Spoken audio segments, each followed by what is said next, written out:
This is the Erasing Shame Podcast, Season 5, Diverse Perspectives Discussing What Matters. This is the November episode of Erasing Shame, a conversation where we share diverse perspectives about what matters. I'm here with George, Hannah, and Leah, our crew, and as they talk, they'll mention their names. My name is DJ Cho. I'm one of the co-founders. It's this Season 5, coming up on the end of the year, and we're recording on November 29th, just to give you a time marker. And the topic is Lament and Thanksgiving. Because when we think about the first Thanksgiving, it was not particularly a joyous occasion for all around, even though the paintings might portray it. It came at some very vicious injustice. And we're experiencing a bit of that in our country this year as well, with some recent news. And George is up there in Illinois, near Minnesota. So he's going to describe the one of the first trials that we heard news about and how that's been impacting people that he's in conversations with. Yeah. So we're all very, hopefully, I guess, familiar with the recent news of the Kyle Rittenhouse trial. And Kyle Rittenhouse is actually from Illinois in a city called Antioch, just about 25 minutes north of where I live currently. And so very close to where we are, which, at times makes us feel a bit concerned and cautious about our community, but also recognizing that we can't take his actions and his behaviors and kind of project that into the rest of the community.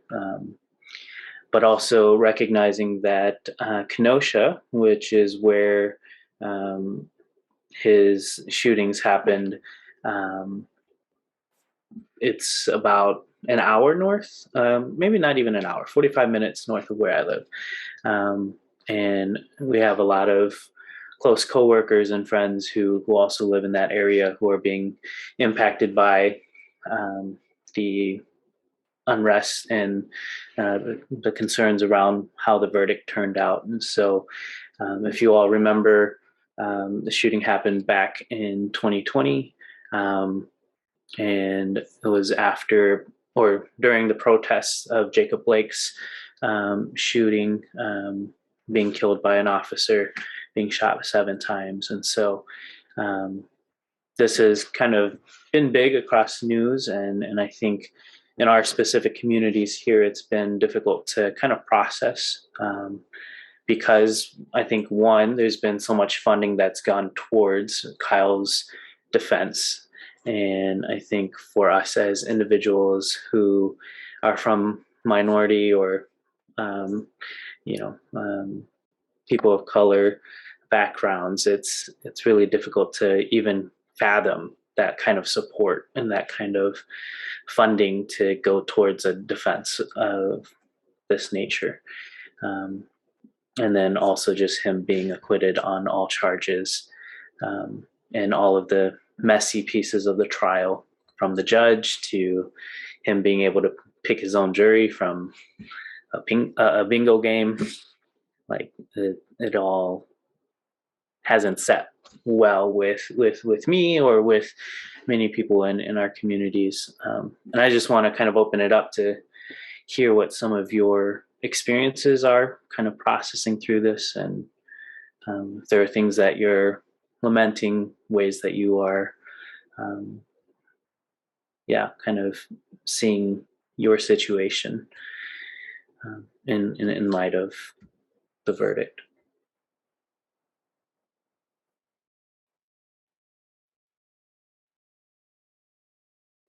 I don't have a ton to share, but I'm still in shock, to be honest. I think I'm in the shock and denial phase of grief of this. I usually like go crazy reading the news just to be like, WTF, like what just happened? And something in me was just like, I don't have capacity to process this right now. Like I don't even want to sit with this reality. I want to be in a different reality. Like this, there's too much. But I did sit with a lot of my clients who just sat and wept. We just sat and wept. On top of everything else going on, it was just one of those things that was like this. It's too much. Um, yeah. So that's kind of where I am.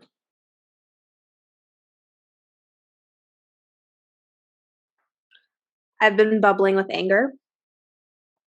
If you're listening to this at a future date, we're recording this in November, so we're when we celebrate Thanksgiving. And so I have a very complicated relationship with the month of November and the celebration of Thanksgiving because it's very tied up with white supremacy for me. And I'm very aware that when what is this correct posture to celebrate this holiday, given that the injustice it's based on lies and it paints a really false picture on the relationship between colonialists and the indigenous people of the land we live on, right?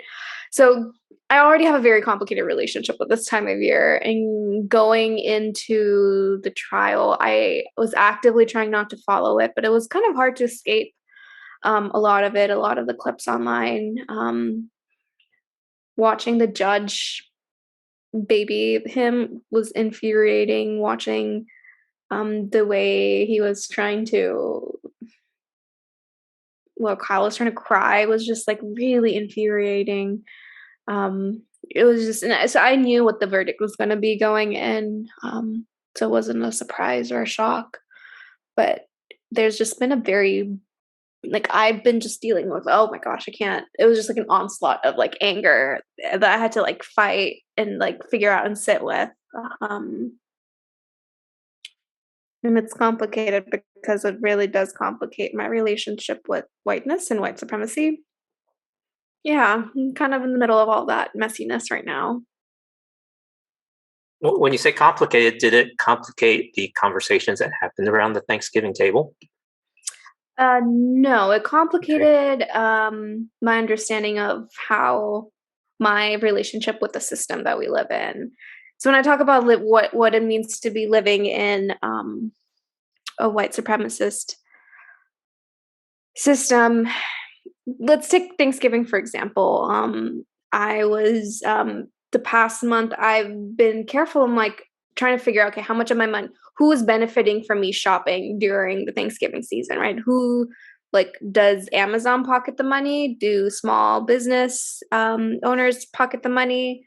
In the same way, so when Thanksgiving's also a bit tricky for me because I'm an immigrant to this country. And so Thanksgiving has always been a time where my immigrant community got together and broke bread and gave thanks for everything that we have been through and for the fact that we're still here and together and that there's a lot of blessings to be grateful for. But at the same time, I'm like, how does me actively participating in Thanksgiving traditions benefit and help Indigenous people thrive when this is a holiday that's extremely traumatic and it's like a reoccurring trauma every time of this year, right? So there's that sort of, I understand that there's part of me that does keep playing with the system, but also not wanting to be part of it. The fact that I couldn't, I was angry that how much of media space the Kyle Rittenhouse trial was taking up. Mm-hmm. Because I'm also conscious of who is telling the story, who is keeping the records, who's shaping the narrative of all of this. And am I actively engaging and consuming this media? What is my responsibility as someone who wants to pursue justice on which parts of the media consume? So I guess that's what I sort of mean. It feels multi-layered to me, which kind of complicates which feels complicated, at least right now, as I'm still processing through the different layers of it. But yeah. Thank you, Leah. Does that make And sense? yes, I'm tracking. Okay. Yeah. Okay, good. And yeah, when it comes to matters of justice, it is complicated. And when you have racial matters and then fairly obvious distortions of the justice system and manipulation, as George mentioned, how those with more wealth were able to manipulate the system to their favor. The first word that came to my mind as this topic arose was helpless, knowing that the system is rigged in the way that it is. And on top of that, with the holiday season almost starting with Halloween now, because Halloween has become such a big party celebration occasion. And then the stores and the consumeristic culture that's tied into marketing and capitalism just builds up all the way through Thanksgiving, Black Friday, Cyber Monday, and then Christmas season, which is less than 5 weeks away. That's how our culture and that's our economy is so bent on. And so the messaging and the airwave gets dominated by that. And so even these matters of the trial, I felt like it took a back seat and people could opt out. Now that we're in this internet age, people can choose the media they consume. And to some degree, depending on your social media timeline, it might bias certain things that they feed you, but by and large, people also can choose and select. And once you've chosen and selected from your past history and your lookalikes with your friends, then you're in the bubble, whichever place you're at. And yeah, it didn't come up in my Thanksgiving conversations, but the things that did come up were the shopping matters, and then because I have family relatives that are well, they're people of faith, Christians, but even then we didn't talk about gratitude lists or spiritual things. We just went on eating and playing games. Yeah, I think there's still a bit of fatigue, right, that exists just from 2020 and the pandemic still being a pandemic, and it's hard. It's hard to sit in these uncomfortable spaces for so long and still try to distract ourselves, knowing that we really can't get away from the structures, and we can't get away from who the structures benefit, right? And I don't even think I watched the trials past Kyle Rittenhouse's first, like, taking up that stand, right? And like the moment that the judge gave him a recess because he was trying to cry his way through his testimony, I was like, yeah, no, this isn't going to be worth watching. And so it's really, I think, again, like you were saying, Leah, just not surprising, but at the same time hurtful in a sense. And I say hurtful because I know of two specific cases where two Hmong individuals had claimed self-defense and are now serving time because their jurors found them guilty, right? So you have Chai Vang, who was a Hmong hunter hunting on public land, who was shot at by four other white hunters, not knowing that he was a Vietnam vet and a sniper in the war. And, what was self-defense for him ended up being tried as murder. And so something like that, actually happening to someone who looks like me, right? Someone who's from my community, and not having any resources, not having any way to get out of that situation without a guilty verdict. Yeah, it hurts to see that. And then another Hmong individual, Dylan, who was 17, who also had a self-defense case, found guilty by his jurors, and is serving time and probably won't get out anytime soon. And so I'm wrestling through a lot of those pieces as well, already not feeling safe driving through Wisconsin anytime we have to drive up to Minnesota, and this just adds to that. But we can lament, we can, continue to try to process through the things that we saw in this case. We can, I think media does play a big role in stirring up our emotions about it as well. Not that we aren't already just, aware of how it makes us feel, but it's continues to stoke that fire. But what we can do, right, as communities, as individuals, citizens, is continue to work, continue to grind and be in these uncomfortable spaces, as hard as it is. And I think what we get to look forward to then are situations like the Ahmaud Arbery situation, right? And I think what's really important about this case in particular is it's his death that we remember.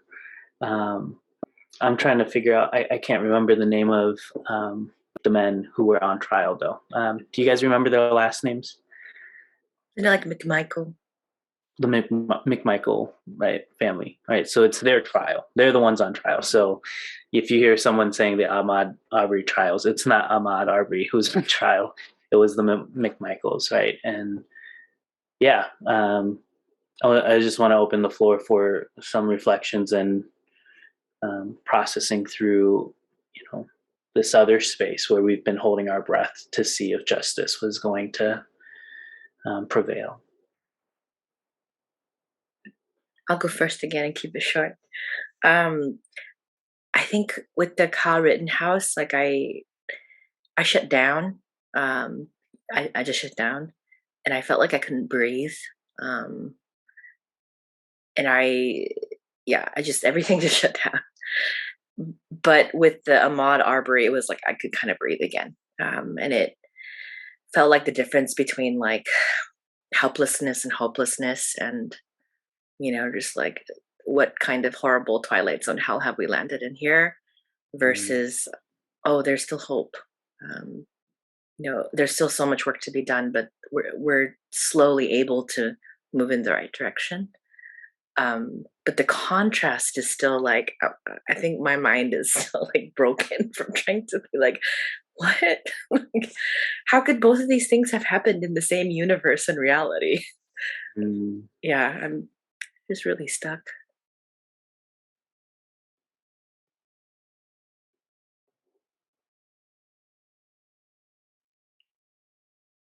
I feel you on that, Hannah.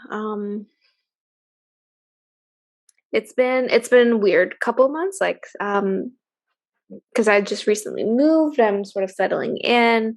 I'm sort of the transition sort of like caused me to go a little bit deeper into depression, and so figuring out how to manage that, and while also being open and aware to all that's happening. Honestly, I was really surprised by the verdicts of all three of them being getting the guilty verdict.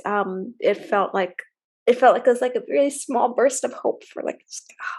But I'm also watching. There's a documentary on HBO. I think it's produced by CNN called like "The People versus the Klan. I don't know if it follows this kid, Michael Douglas, was sort of. I'm going to give a trigger warning about some dark stuff, so just please be aware and take care of yourself. A Black kid was killed and hung from a tree in the middle of a night around in the 80s. And I think it's a story of his mom not letting his story sort of die down and letting the police sort of bury this story as like a oops, oh well kind of a thing.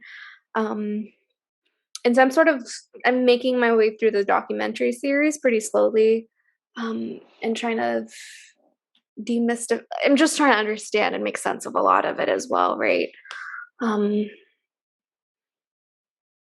And part of me is suspicious. Like, I can't fully accept the idea that like full and holistic justice was served through this verdict, because it wasn't. Justice would be him being alive right now. But I think I'm still that small burst of hope when I did read that all three of them got a guilty verdict. That, right, like I think it also highlights that, like, wow, we've been also living through so much injustice back to back to back to back for so long. And I know we're all people of color, but if we experience this little sense of levity, I'm also wondering what it's like for the Black community. Yeah, I'm still processing all of it and trying to detangle it for myself. And I just want to add really quickly. My first thought after the Ahmaud Arbery verdict was, okay, is it Breonna's turn now? Breonna Taylor. Women always get the short end of the stick in every movement historically. Yeah, and I had some friends who are kind of in the more legal community, and they're like, well, that's kind of different. And I was like, no, it's not. It's really not. She deserves justice too. And so I'm kind of waiting and watching and praying.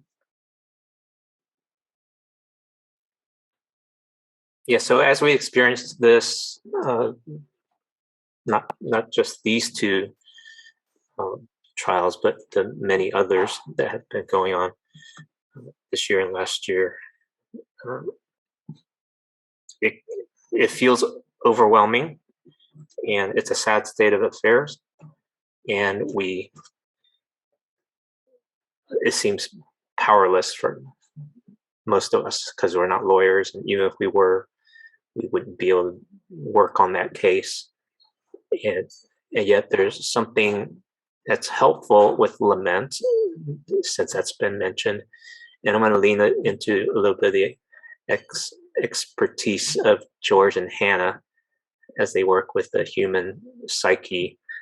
So what does lament do for us in the face of these overwhelming injustices and fearful situations? George? Yeah. So everybody experiences sadness in different ways. If we're trying to figure out what lament means, essentially it's the expression of sadness, grief, and that umbrella of emotions, right?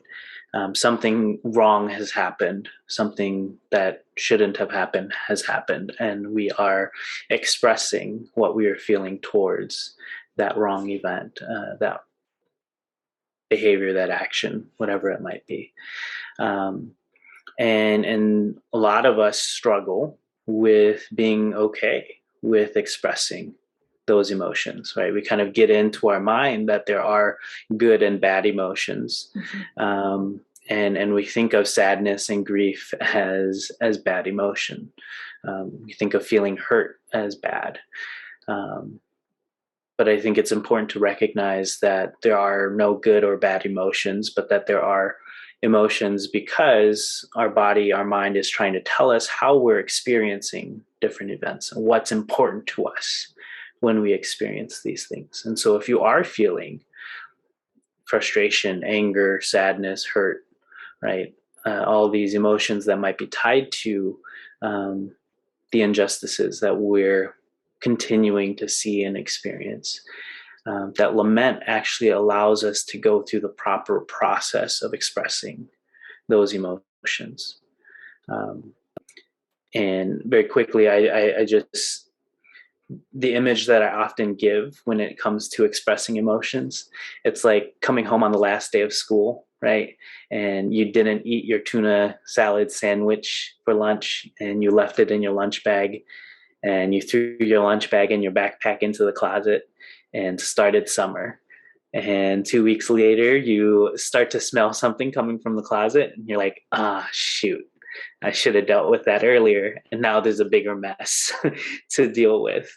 And that's how our emotions are. If we leave our emotions unattended, if we leave them in spaces where we try to forget about them, or we do forget about them, they come back as bigger messes. And so lamenting is an important step to healing, and is an important step to just being able to express. Yeah. Word. I was doing some research on gratitude and came across gratitude shaming is apparently a thing. A psychologist coined the term, but it's come up during the pandemic where, you know, people feel guilty for a lot of things. And they're like, I know I should be grateful I still have a job, I got vaccinated, or, my family and I are healthy, la, la, la, la. But still feeling like, but there's still a lot of crap going on around. And I feel guilty for not being more grateful when other people are suffering so much. So the definition I found on one website is gratitude shaming is basically beating yourself up for negative feelings like negative feelings like sadness, anger, because you should be grateful. But this only is problematic when you focus only on what you're grateful for. So it's like, and I think I've experienced this in my own life, gratitude and kind of the lament / shame guilt space. They're two sides of the same coin for me. Is I can be in such a grateful space, but I'm still aware of like what's not whole or well, in my life or my community. And then I can be lamenting, but I'm still keeping an eye on what is still good and where there's still hope. And they almost balance each other out for me. The other term that I came across was spiritual bypassing. Apparently kind of like toxic positivity, but people just being like, just be grateful, it could be worse, or just focus on the good stuff, don't pay attention to the bad stuff. But you have to do both. Mm-hmm. So when I was in seminary, one of our professors had us actually write a lament, like in the Psalms, where it's literally like, it felt like complaining. And then you find, you kind of wrap it up really nicely. And then if you need to, you add one more thing that you're really hurt and struggling with. But I loved it because I was like, I don't think I've ever been told to do that. But it's really healthy. And so a lot of my therapy sessions feel like that, is sharing what hurts, sharing the struggle, processing it, sitting with it, feeling it. But then kind of trying to close on like, well, what's still good though? What keeps you going? What helps you cope, because that's going to help us also lament and grieve and heal well. So I feel like the two go together. That is so interesting, Hannah. I have a question now I'm wondering, do you think there is, especially in Asian American communities, that either we gratitude shame and or lament shame from a cultural perspective in any way? I mean, silence is a virtue in our culture, especially for women and children, right? Yeah. Like, just shut up. That's basically what we're told. Don't complain. Don't be too happy about anything. Just conform, stay calm, and survive. I mean, that was a lot of the messaging I got growing up. Or when you do speak, make sure it's something that's okay with everybody. Mm-hmm. Oh, so true. Say only what is expected of you. There it is. That's the shame culture, and shame festers in silence. Mm-hmm. And so, as a broadly collective Asian culture, and there's distinctives and there's exceptions, that We only want to present the positive and be thankful for what you have already, and don't feel the heavy emotions. Don't express them. So lamenting, what might sound like complaining, you don't get to feel feelings except maybe happy, but then don't be too happy, because Right. You look like a fool. yeah, there it is. Yeah. Wow. Oh my gosh, I'm It came just together. remembering this one time an uncle of mine had passed away, and everyone was commenting on how my aunt was so strong during the funeral. She didn't like burst out, and was like, oh, she was so strong, and like that was sort of how. And now I'm realizing that was like lament shaming, that she was like like there was a proper and acceptable and even like impressive way to lament, and then there was an unimpressive way to lament. And oh my, okay, I'm just like making a lot of connections right now. That's so interesting. Thank you. Yeah, I literally had a similar experience where a friend of mine was, grieving a family member, and her own family member, who is first generation immigrant, said something about her and was about to tell her. And I broke all the cultural rules, and I just looked at him, an older married male, twice my age, and I was like, no, do not say that to her. Today she gets to cry her brains out. I don't care if you think I'm the rudest person in her life, but like, you are not about to walk up to my friend who is grieving that she just lost her family, Yeah.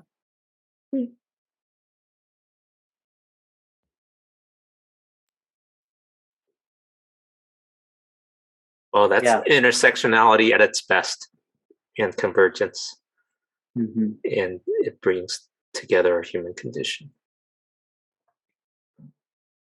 Yeah. As broken and as sad as it is, we have agency to walk a healthy path, feel our feelings, express them, because find a safe place to express them, and then you can have the energy to stand for someone else that needs that space, like Hannah just perfectly expressed. That's something we can do. We may not be able to fix everything, but we can stand for that next person. I think something that I just want to make a note of is the holidays are tough for most people for whatever reason, but particularly during the holidays, post-pandemic, or I don't know if we're in the pandemic still. I don't know where we are. But my family Thanksgiving was super just grief, of sitting with like, wow, it's so weird. This is our first run with the holidays without this person. And so, if anybody's out there and you just don't have capacity for anything because you've lost someone during the pandemic to COVID or whatever else, like, it's okay. You don't have to be grateful. You don't even have to sit and lament. You could just be where you are, and take your time.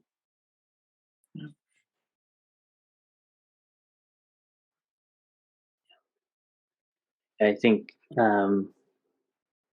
it's really important for us to recognize that we really aren't needing to be in a space, trying not to say should, of using shoulds in whatever experience that we're in. And so don't should on yourself, don't should on other people. And what I mean by that is, don't allow these judgmental and shaming thoughts to put you into a place where you feel unsafe, or you have other people feel unsafe about what they're needing to go through and what they're needing to process. And if we really are about erasing shame, right, and wanting to pursue that, we have to do it for ourselves first, and really experience for ourselves the freedom that comes from being able to both lament and practice gratitude, but then also allowing other people to do the same in our presence, right? It's not just doing it by yourself in these quiet spaces, but being able to find other people who will empathize and who can provide support and care for you. And so be alone when you need to be, but also remember to reach out and to be with those who love and care for you.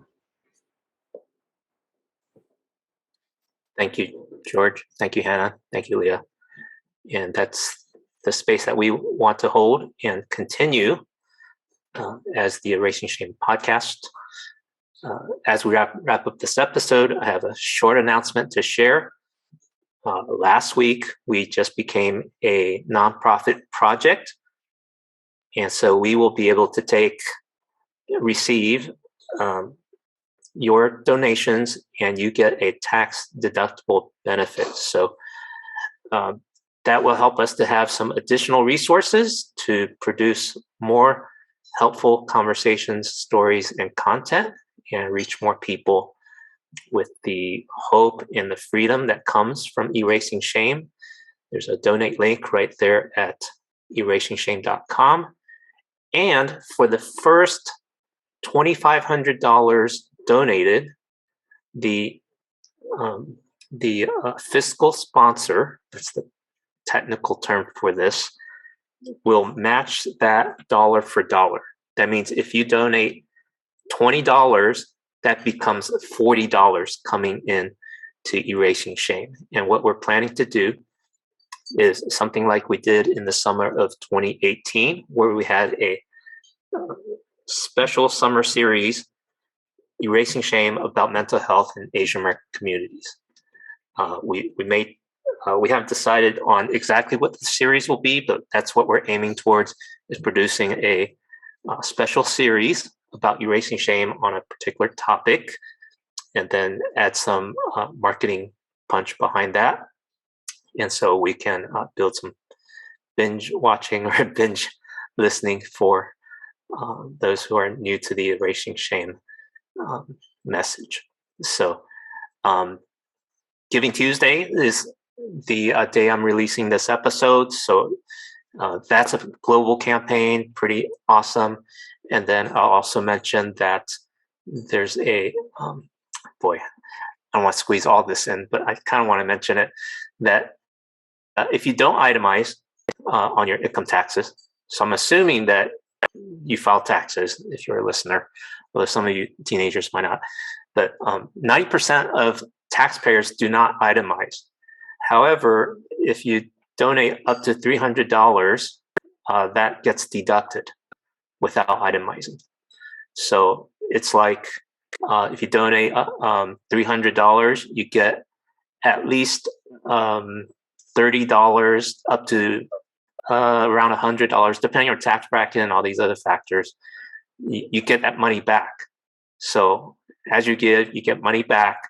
And if you give to Erasing Shame, you double the money that you gave. So it's like money multiplies, and you don't even have to invest it or do anything extra. Just be generous. And so thank you for being part of the Erasing Shame tribe, our audience, listeners, and viewers. We're here for you, and feel free to drop us a message if we could be of encouragement to you, be a listener. We'll make ourselves available if you reach out. And well, what else can I say? Well, we're grateful for you. We wish you the best holidays, and you take good care of yourself. And this will be a growing, thriving season for you. Thanks for listening. Thanks for watching. We can't wait to wrap up the year with you. Bye-bye.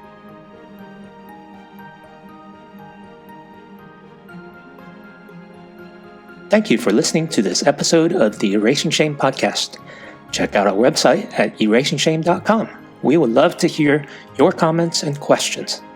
Please subscribe on any podcast app like Apple, Google, Spotify, or on Facebook and YouTube.